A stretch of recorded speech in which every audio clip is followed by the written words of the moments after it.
My pleasure to introduce our keynote speakers. We'll first hear from Rabbi Brous, who is the founder and senior rabbi of ICAR, the synagogue to which my husband and I and others in the audience belong.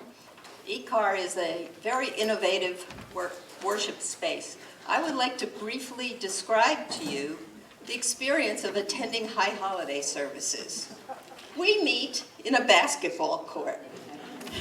The musical accompaniment is bongo drums.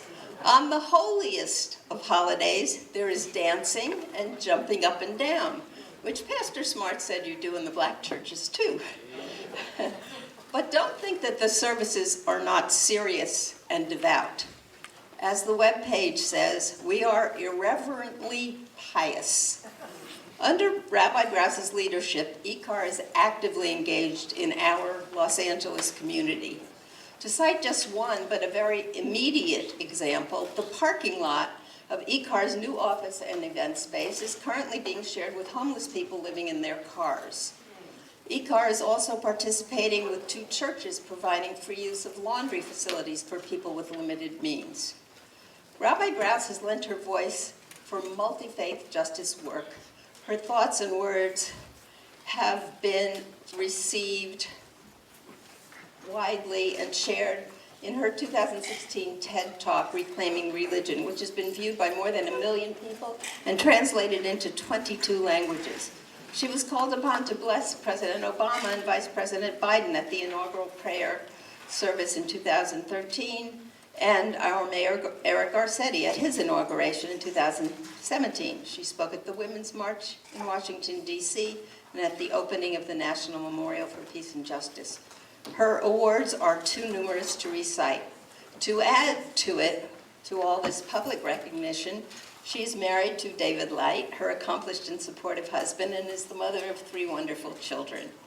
I am very grateful that Rabbi Brous made herself available to speak to us today.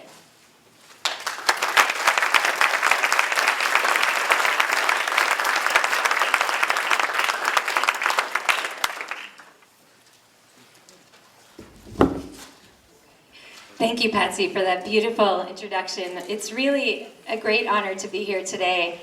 I have spent a good bit of time in this church over the years, and I feel I'm really among friends. So thank you for opening your doors to welcome me and so many folks from the Jewish community over the years. Also, my parents are here. So Marcia and Rick, welcome. First time in Holman, so glad that you could be here today too. And it is, of course, a great honor to be seated beside the great Reverend Lawson, who I am very honored to be able to share the stage with today and look forward to hearing from and engaging in conversation with after we both share some remarks at the top of this program. I want to start today by telling you a story. I have a friend who's a member of our community, a mother of 4 little children. She was suffering about 2 years ago from a terrible, inexplicable pain in her abdomen. For many months, she tried to ignore this pain. You know women like this. She's the kind of woman who can really endure almost anything without even complaining about it. But every day, this pain grew worse and worse until she could barely stand it. Eventually, she dragged herself to the doctor, who took one look at her and rushed her to the emergency room. In the ER, they discovered that the real problem actually had nothing to do with the pain in her abdomen. She had a tumor that had wrapped itself around her spine. Nobody had ever seen anything like this before. They rushed her into surgery, and through a combination of medical ingenuity and God's grace, my friend's life was saved that day. And that pain in her abdomen, they never figured out exactly what it was. They would not say that it was unrelated, but they were clear that the thing that was hurting her was not the thing that nearly killed her. Instead, that pain awakened her to the cancerous growth that could have and would have taken her life had she not sought out treatment. I share this story today because we all know that there is a great pain that is plaguing America today. With every lie, with every bit of racist incitement, with every anti-Semitic canard tweeted from the highest offices in our land, we are nearly brought to our knees with shock and pain. But that pain is not what threatens to kill us. Rambam, Maimonides, the great medieval Jewish scholar who was both a Torah scholar and a medical doctor, taught that before treating an illness, it is essential that we first be very careful to establish a proper diagnosis, because some illnesses require nothing more than a few days of rest, while others require invasive treatments and dangerous, even sometimes life-threatening surgeries. This is also the case, Rambam taught, with spiritual sicknesses. It's only when we take the time to properly diagnose what is ailing the body and the soul that we will have a chance at healing. That is true, he said, for each of us individually, and it is true for all of us collectively as a nation. So today I want for us to be honest about what we see when we examine the body of our nation. Yes, there is a great and awful pain in the gut. It is the pain of polarization and division. It is the ache of cruelty and incivility. It's the pain of willful lies and reckless endangerment of democratic norms. It is the pain of needless and ceaseless efforts to affront every single thing we know to be just and right. It is the pain that led my husband and me to sit down the morning after the 2016 elections and say to our children, you must remember that bullies and cheaters and liars may win in the short term, but they do not in the end win.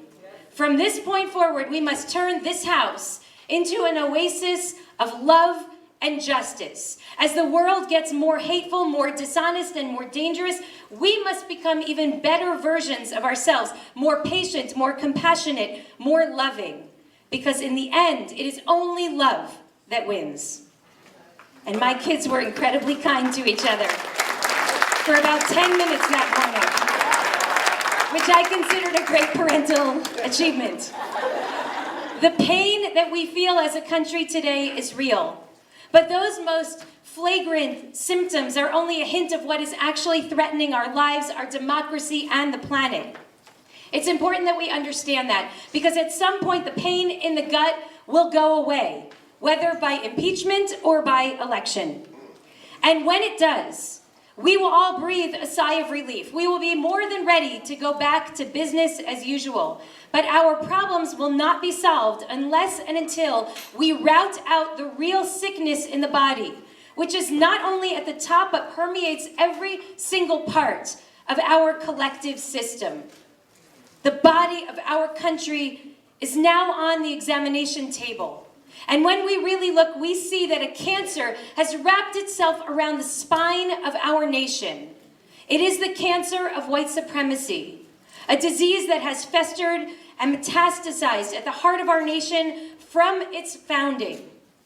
It has demonized, dehumanized, demoralized, and disenfranchised millions of people over hundreds of years. Its toxicity knows no bounds. And most egregiously, the cancer of white supremacy has triumphed under the banner of religion. Today in Washington, D.C., you can see a slave Bible. Thank you. You can see a slave Bible on display in the Museum of the Bible. It was published in 1807, designed for use in worship by enslaved people in the British West Indies. The slave Bible was edited by slaveholders to exclude any reference to the Exodus from Egypt, which the slaveholders knew might incite rebellion. Imagine a Bible with no Pharaoh, with no Moses, with no burning bush, with no Sinai. From the beginning, religion has been used as a primary justification for slavery, which was described as an institution of God, as part of the natural order of the universe. Preachers would get up and speak on Sunday morning of the theological underpinnings of slavery, arguing that enslaved people were inferior beings, that they were not fully human, that they were people who would be worse off without the institution of slavery, both to discipline and to feed them. Religious leaders and religious communities played a significant role not only in the justification of slavery and racial segregation, but in the reign of racial terror that followed Reconstruction and led to the Civil Rights Movement. While there were many cases that we know of in which ministers risked their lives to support the anti-lynching movement, there were also many cases in which justification for lynching came directly from church leaders themselves. Ta-Nehisi Coates points out that in his famous Segregation Now speech, George Wallace invoked God's name nearly 30 times and calls the federal government opposing him a system that is the very opposite of Christ, language that we hear echoes of today. Unfortunately, that very same white supremacist theology is still alive and well in our time. Pastor Jonathan Wilson Hartgrove, a pastor in North Carolina, now argues that slaveholder religion would like us to stay focused on personal piety and compassion ministries, to not be too political, something that I myself hear all too often from many of my colleagues in the rabbinate, and some of my friends and colleagues here can attest to that as well. Pastor Wilson Hartgrove identifies, quote, the silence of white moderates as a vestige of slaveholder religion, end quote. And that, my friends, is a sin that is perpetrated not only by many in the church, but also by many in the synagogue as well. Our religious institutions have become shields defending the indefensible. Today, we see faith leaders not only giddily lining up to lay hands on a person who engages in decidedly irreligious personal behavior, whether it's bragging about sexual assault or paying off porn stars or not paying contracted workers or lying or cheating or stealing. But those very same religious leaders are also working overtime to bring harm to the least of these, to the poor, to the widow, to the orphan, and to the stranger. America today is drowning in bad religion.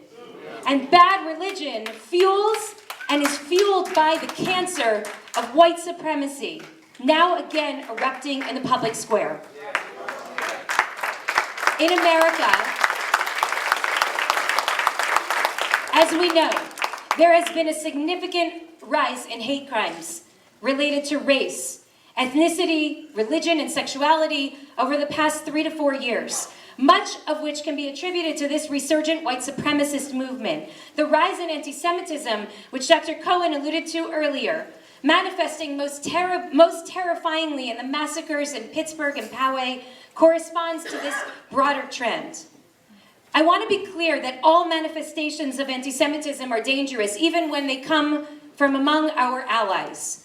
But it is important that we are clear that the people who have engaged in murderous acts of violence against Jews in this country and those who pose the greatest threat to our people are all white nationalist terrorists whose goal is nothing short of the eradication of Jews and people of color from this country.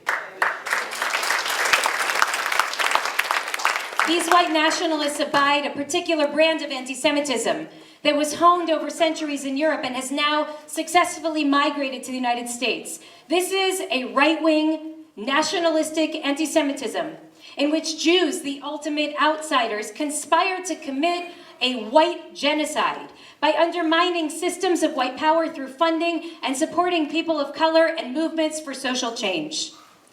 Over the past few years, America has turned from a place with a constant but quiet undercurrent of this anti-Semitic white nationalism to a place in which anti-Semitism and racism are fed, fueled, and funded from the highest offices in the land. Conspiracy theories of globalists manipulating the economy and cheating American workers have permeated the consciousness of a generation of angry, disaffected white men who were looking for scapegoats and have now been handed yet another one. So here's the irony.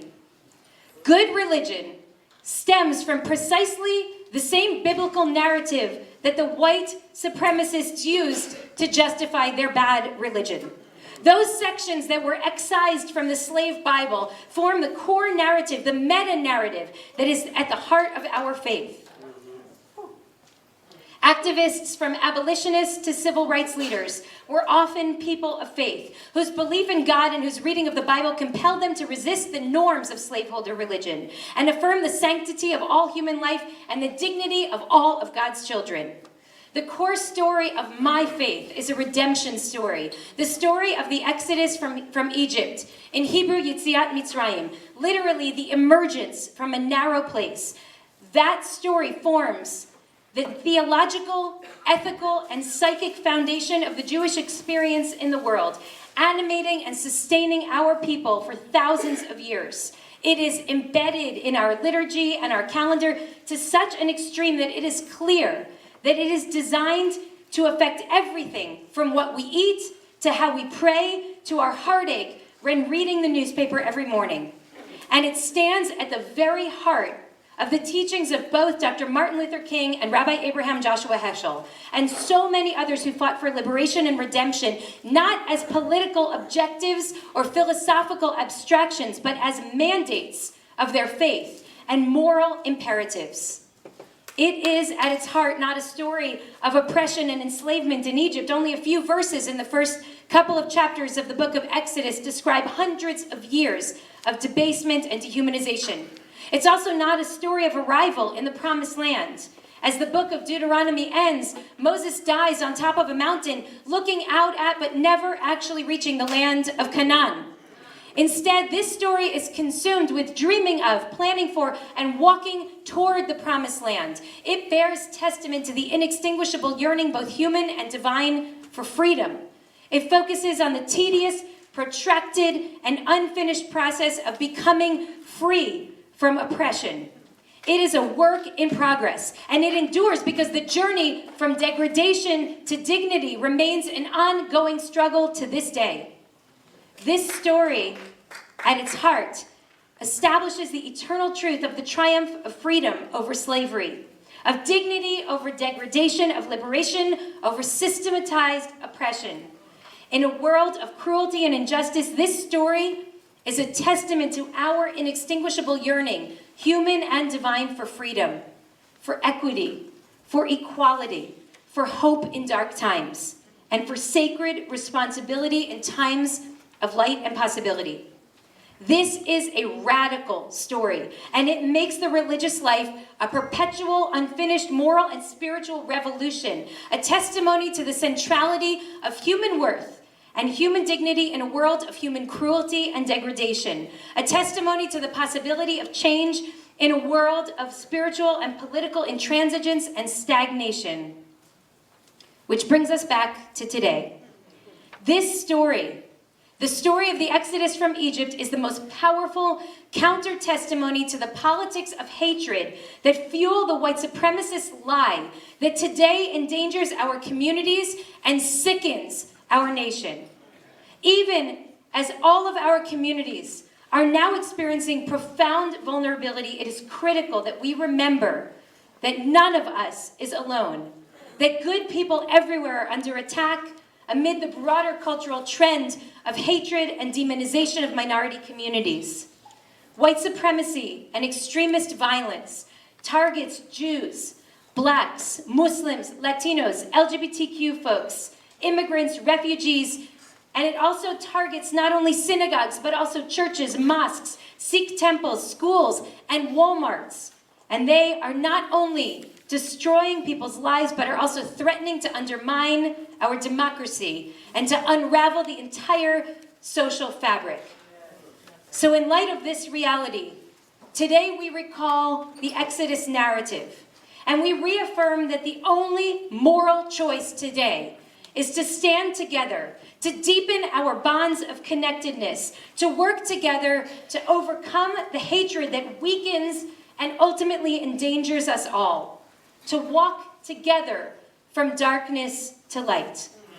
The only way to eradicate the cancer in the system is to truly rout it out. As much as there is today a globally networked community of hate on social media, we are called to build globally networked communities of love. We need to stand together, arm in arm, side by side, reclaiming an ethic that fights systemic oppression and treats every single one of us with love, with respect, and with dignity. I am honored to be walking this path with every single one of you. Thank you.